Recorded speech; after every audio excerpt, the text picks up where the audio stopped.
All of this on top of it is sleet. And over time, if we get any freezing rain mixing into this, it's going to melt all these sleet pellets in there as well, making this already a pretty thick piece of ice. One note with that, hasn't happened yet. And hopefully that doesn't happen because I can knock all this sleet off and make those ice accumulations a little bit less, but nonetheless, the freezing rain is the concerning part of this forecast. Sleet allowing it to bounce a little bit more and make for a less impactful forecast. So I'm going to take you back here to the concrete. Okay, real quick, Same Gabe. thing. I'm gonna communicate with some folks behind the scenes real quick. Hey, Maggie, Okay. we're done with your live shot for a little bit. You can go back into the studio, so you're good to go. Yeah, once we're done with you, Gabe, as well, we'll cycle back in the studio, and then I'm gonna show one thing here before going down to Caleb. Apologize. We gotta make sure to keep those phones plugged in, right? Okay, go ahead.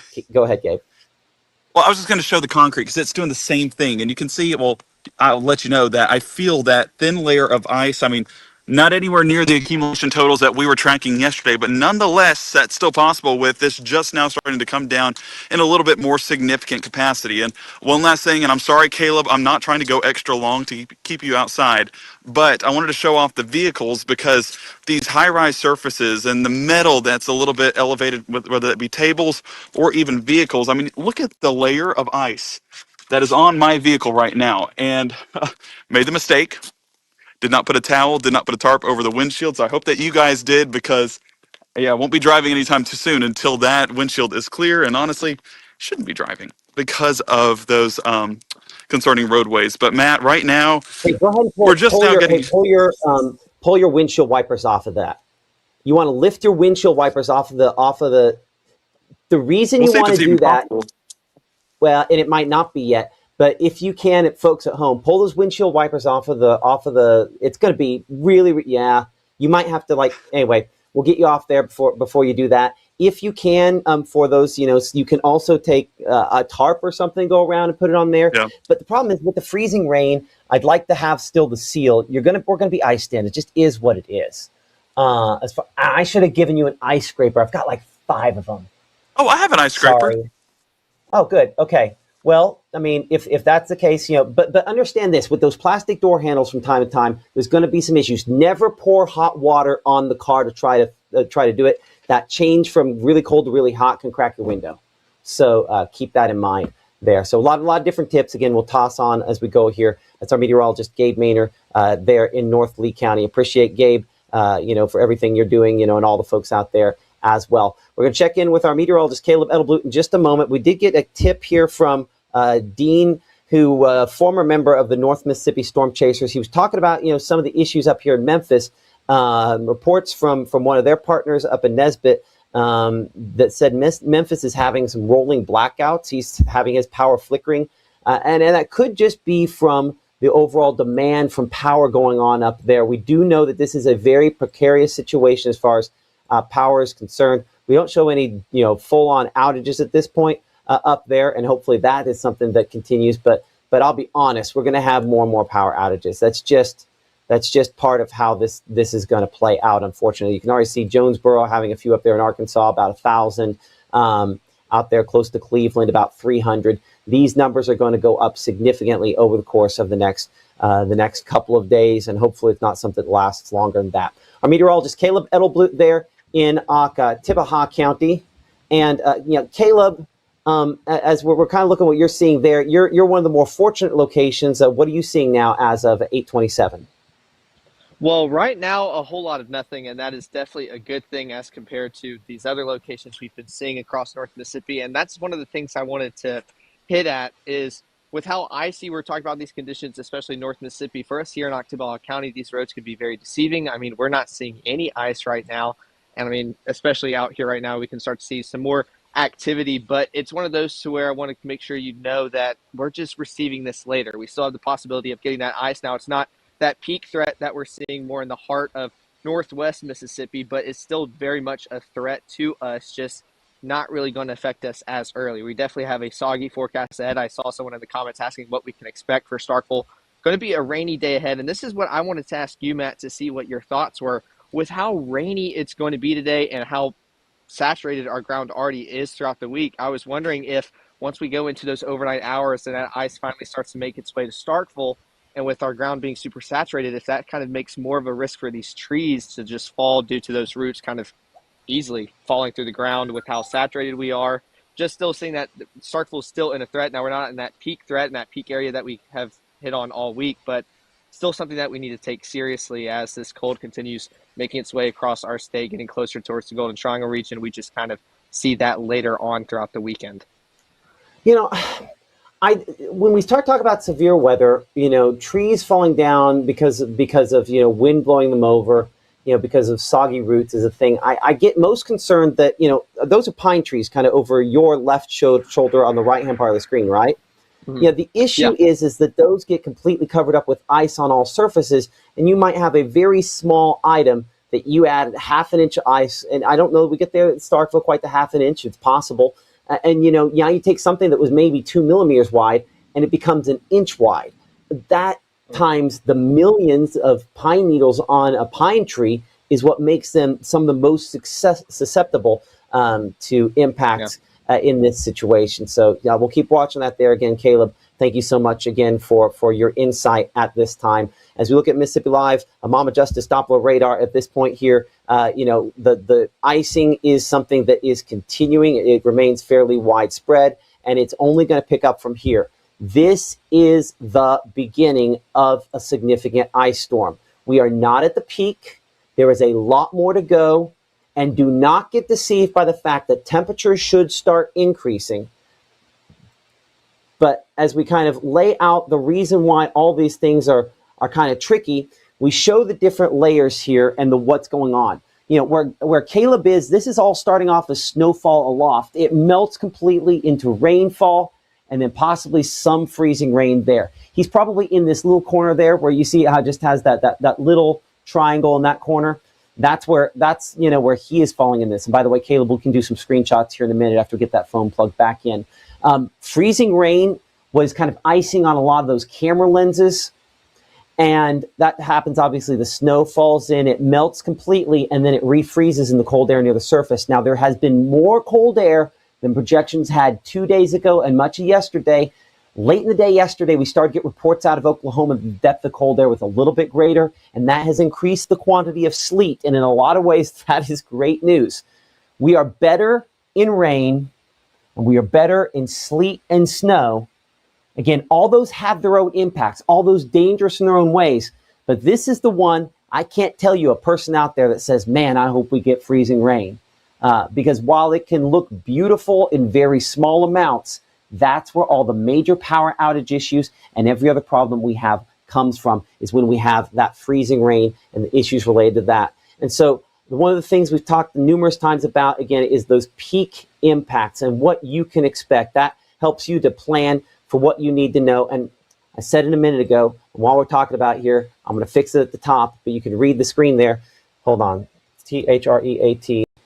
I'm going to change that timing up there. Again, Friday night into the weekend, wording I used a couple of days ago, so let's update that here. That now through Sunday. And we're going to change that accumulating snowfall risk just a little bit. Because for some spots near the Tennessee state line, if this runs even just a little bit colder, we could potentially have some more issues with that. I think, again, that's still largely the exception to the rule. But as I reload that, oops, I went two graphics too far. Hold on. As we come back in here, and we said about 8:30 we'd look at those future models. Again, we've gone up to level 2 on that accumulating snowfall for locations near the Tennessee state line. Most locations, that's not going to be it, because even there, we're most likely to see sleet. And I think that snow potential continues to retreat northward. The thunderstorm potential has major enhancements with it, and the travel impacts, as you can see, already occurring. And we are at the very beginning of a long couple of days. And by the end of this, the number of people watching us on all the different social medias needs to be lower. I want you to support us. I want you to watch us, but I want to be clear. When the power goes out, you kind of need to shut it down and make sure that you still have power on that phone later on. So yes, does it help me? Does it help the sponsors? Does it help us for you to watch? Absolutely. But when that power goes out, you need to promise me you're going to stop watching so that you can keep your cell phone charged up. so that if there's some kind of drastic emergency, you can call authorities, you can call to check on friends occasionally, short phone calls, and then you're probably going to want to turn off data on your phone because that's going to be pinging the tower more, and that's one of the things that reduces the battery life. You might even consider having scheduled phone calls with folks to say, hey, we still have power, okay, just wanted to check, okay, bye, and then shutting the phone down. Because we could be talking about power outages last a while, and the roads are not going to be good enough to be able to travel. So again, rationing battery power on your phone could save a life in that if somebody's trying to get a hold of you and they can't, they might do something stupid like try to get out in this to try to see if you're okay, and then they get hurt, or first responders get hurt. So yes, I need you and want you to watch us, and we appreciate that. But when your power goes out, listen, we're kind of stuck with what we're stuck with. So I highly recommend that you go ahead and you shut down your phone at that point in time. Let your people know, hey, I'm going to shut my phone down until X time. Maybe a group chat's the way to do that. But we definitely need to be conserving electricity because once power goes out, there's a finite amount of time that these keep going. And the number one thing to drain it will be watching us. Okay, I want to bring in, again, our meteorologist, Maggie McCauley, Gabe Maynor. I see you both with different things that were showing up there, different. I guess you still have the shots there of the wreck there, Gabe and Maggie. You're looking at, it looks like some type of freezing rain. Let's go ahead and start with Maggie here. Maggie, where are we looking at with that report as of 8:35? Yes, let me find it. We've gotten a lot of pictures sent in that I was kind of going through to just post overall on our socials. So this one is coming out of Pontotoc, 1 mile east specifically of Pontotoc. Says a little glaze on their vehicle. And I liked this picture because you can also see it. And I was trying to take a video of it. If you saw it when I was outside, honestly, it took me a little bit by surprise, Matt, just how heavy that sleet was coming down. I don't think I've ever seen anything like that. I mean, I've seen sleet, but it was just heavily coming down one after another. And that's, you can kind of see it kind of bouncing off this as well. But that little glaze of ice is what we're talking about overall on that vehicle, again, sitting near the city of Pontotoc. So this is what we're dealing with this morning. Sleet ongoing in a good portion of northwest Mississippi, making for hazardous conditions, even getting out of your front door. Like Gabe was saying, you want to be careful out there overall. I mean, if you don't, and it's cold. It is so cold. So if you don't have to, I wouldn't. That's all I have to say, even for the short amount of time I was out there. We're getting some static on your mic. Would you pull it out real quick here and make sure it's fully plugged in and on real quick? Yep. And you might, I'll go off for you for a second, and then I'll pop your mic back on behind the scenes as we go over to Gabe. But our meteorologist Gabe Maynor, also in Lee County here, and you're looking at some of the folks coming, the stuff coming in. What you got there? Like you see Joseph with some of the road conditions. So, Matt, this is Highway 350 in Corinth, and I'm not meaning to harp on one town, but the amount of accumulation that we're seeing in the Corinth area is just further indicators that we do not need to be getting on those roadways. So take a look at the roads that we're seeing right now. That is a thick layer of ice, and not a ton of cars have driven on it, meaning that ice has had the chance to accumulate, build more and more, and so this is just even more concern. If you're up around the Tennessee state line, you do not need to be driving. Please do not get on those roadways. I mean, down where Caleb is, even don't drive there, just to be on the safe side in this whole setup. We are getting more reports. It's around Jumpertown as well. And let me make sure I have the name on that. This was Cody Stevens submitting that in Jumpertown. You can see that the thing with sleep that just amazes me is how you can still get that white yard despite it not being snowfall. And that just shows how that ice can accumulate pretty quickly, not just on those roadways and those metal surfaces, but also in grass once it gets cold enough. And also out there, this is a look at those vehicles, and you can kind of see we have that layer, that initial layer last night of freezing rain that blanketed in the cars with that glaze. Well, now I guess that glaze is getting a little bit of sprinkles if we want to use the donut method, but you're getting that sleet on top of it. And so basically that glaze last night, that's that layer that cools the ground off enough to where anything that falls beyond that point is just building. And that's where some of those extreme accumulation totals that we were tracking last night are a possibility. But the fortunate thing with sleet, it doesn't pack in like freezing rain. So that's why we're rooting for sleet in this situation. And that just shows you how insane of a setup that we're in if we're rooting for sleet in this situation. This is a look close to the Boonville and Baldwin Airport. This submitted to us. Let me go ahead and look at the name on this. This was Latocal. I might be saying that wrong. I apologize. But what you're getting is a back road off there towards the Prentice-Lee County line. And that's one of the areas where I'd be more concerned because it doesn't have salt on the roadways. And so that's going to, of course, be cleared as quickly, could linger for several days, especially if we're talking Prentice County. Those temperatures in Prentice County are going to be even colder than what we were tracking on our 7-day, even by a degree or two, heading into Monday and Tuesday and Wednesday. So I would definitely be ready to hunker down at this point. You just got to be ready to hunker down because it is going to be that impactful. And I was just trying to read through comments just a bit. Yes, we do have some pictures from the North Mississippi Storm Chasers. I will work to get those up here in just a moment. But I wanted to showcase just some of the road conditions across North Mississippi because while it's not the picturesque winter wonderland, it's a more impactful forecast. And that comes in roadways and that comes with power outages, which I don't believe we have any power outages so far, Matt, right? No, not many power outages at this point here, but we do expect those numbers to continue. So what to expect is what is happening to this point here. Peak impacts in this kind of orange zone that we're talking about. I know if you're on the eastern side of this, you're going, what? Really?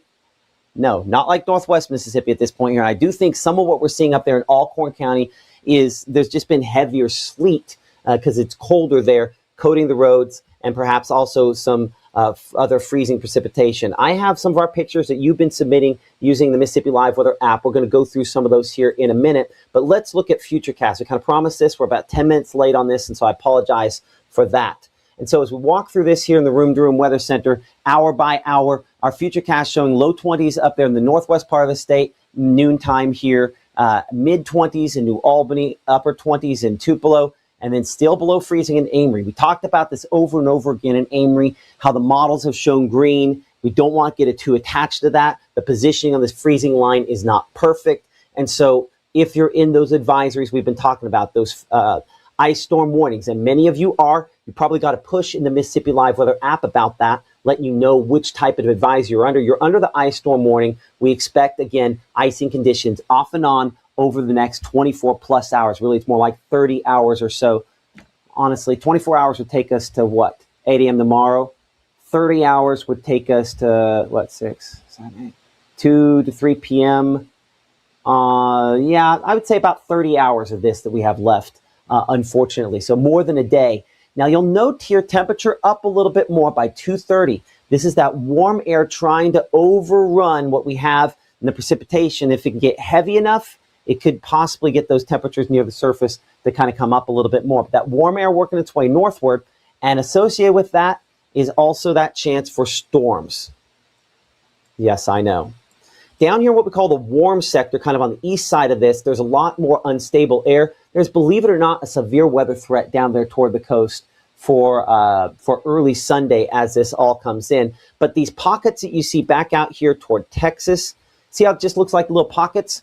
This is that convective activity, and we'll use Storm Finder, something you'll see only here on Mississippi Live, that looks at the lightning and the storm potential out of this, and it's going to show all green, and we'll do that coming up here during the 9 o'clock hour. But this is definitely going to have some storms that mix in. We're just hopeful that it's not so far north that it's in our area. As you can see here, again, widespread rainfall and some freezing rain out there, but temperatures up a little bit more by 9:30 this evening. So yes, temperatures will actually increase as we go into and through today because of this and into tonight. But that's when we start to see some storms. And it's very near this freezing line where the pink and the green come in, that you get some very, very deep pinks. And if you look closely there, back out, I believe that's Holmes County there. Just east of Belzona, that little red that shows up where I'm putting my mouse, that would be where it's so heavy that we had to use the regular rainfall color table on that. As we've talked about before, that's where this is just really significant accumulating precipitation that happens in that scenario there. So while temperatures go up for a little while, they do start to dip down by early tomorrow morning. I know we got the big L. The reason that's the case is this system is developing right overhead. And that means it's very dynamic, and that means there's going to be a ton of moisture, and that means that very heavy amounts of whatever is falling is possible, where liquid rainfall amounts out of this could exceed 3 to 4 inches potentially. And how much of that becomes ice? Whew, that's the concern. But this is going to be some thunder mixed in. We'll talk about that with Storm Finder here in a minute, because as you can see, the fight by 9 a.m. tomorrow morning, where Columbus, dear God, hopefully is 37, because otherwise you have storms, and that's that thunder snow aloft that tries to melt as it gets closer to the surface into thunder, just thunder rain, or possibly thunder sleet. But, you know, we're still probably also convective there for Louisville and Kosciuszko, but this is heavy, heavy stuff. So again, the heaviest of what we have with this storm system is still ahead. And on the backside, as you can see, starting to try to clear things out by midday on your Sunday as this storm system gradually moves east and moves out of here. You have been very effective at sending in your various types of reports, and in particular your pictures. So many of those sent in so far here from around the area. We're going to go through some of these. Freezing rain in Corinth. Appreciate Ethan for showing us this picture here. Again, coating the car there. And it is just this kind of sheet of ice that goes over top of this using the Mississippi Live Weather app. And while it's that sheet there, it's freezing rain, but it's also some sleet, because I think I see that little dot there where my mouse is, where it's bounced a little bit. So it's a freezing rain, sleet combination, coating the car there. Honestly, and this is the thing, it's not necessarily clear cut. I make it sound like it's A, B, C, D, E, F, G when we're talking about these different types of precipitation. But if we go back and look at those types of precipitation for a moment here, one of the things that we can say about this is that this is a sliding scale. So you can have rain that's sort of freezing. You can have freezing rain that's right here on the line that has a little bit of sleet. So it's really like little sleet pellets that are completely coated in water. That's kind of a sleet freezing rain mix. And I think that's what we have in Corinth right now. And then you can have snow that also has maybe a little bit of sleet with it, if there's just the littlest bit of warm air there that's kind of changing the way that looks a little bit. So continue to send in those reports using the Mississippi Live Weather app. Road conditions continue to deteriorate in northwest Mississippi. Our meteorologist Maggie McCauley, again, has been watching things very closely as far as that's concerned. Mississippi Department of Transportation cameras just getting uglier by the minute, and those cars moving slower by the minute. Yeah, and I'm just keeping a close eye on 22, because we did have that wreck near the Myrtle exit. And I know 22 is a highly trafficked road at times, especially from getting to point A to point B across North Mississippi. It's not looking great out there. That's why we say don't if you don't have to. I mean, you're still seeing those cars on the roadways through our whole shot. That's how slow that they are moving. You can kind of see where they've been, that travel kind of embedment in the roadways right there where cars have been, and kind of following along that same path, the cars that are continuing. This is, again, 22 at Victoria Road. We're keeping an eye on the westward portion of 22 that was blocked at the Myrtle exit due to an 18-wheeler sliding off the road and another 18-wheeler behind it blocking both lanes out there. So hazardous travel is really, to say the least. So make sure you are being careful out there, and of course asking all the questions that you need to ask, talking about heaters and all of that. Make sure to be careful if you are using space heaters out there. You know, it's away from your wall a little bit, and staying warm out there while you can. Can't see my phone. Maybe you can if I pull it up a little bit, but it is plugged in. Make sure your phone is plugged in throughout the morning time, keeping as much battery as you can as we head throughout this, just because there's so much ice that's going to be falling between now all the way through Sunday. Power outages are at least likely for some, and we're keeping our eye on that as well, Matt, but just making sure folks are staying inside and keeping their phones charged when they can. Yeah, and you know, I saw somebody a second ago. You know, I'm not going to say that we are a religious organization, but I think each one of us is a person of a faith, and I believe in targeted prayer. One of the interesting prayers I hadn't thought about that someone said a second ago on there was pray that the power grid holds.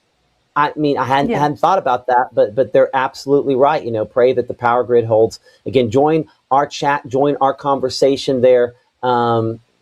Jacob says, I feel like nothing is going to happen now.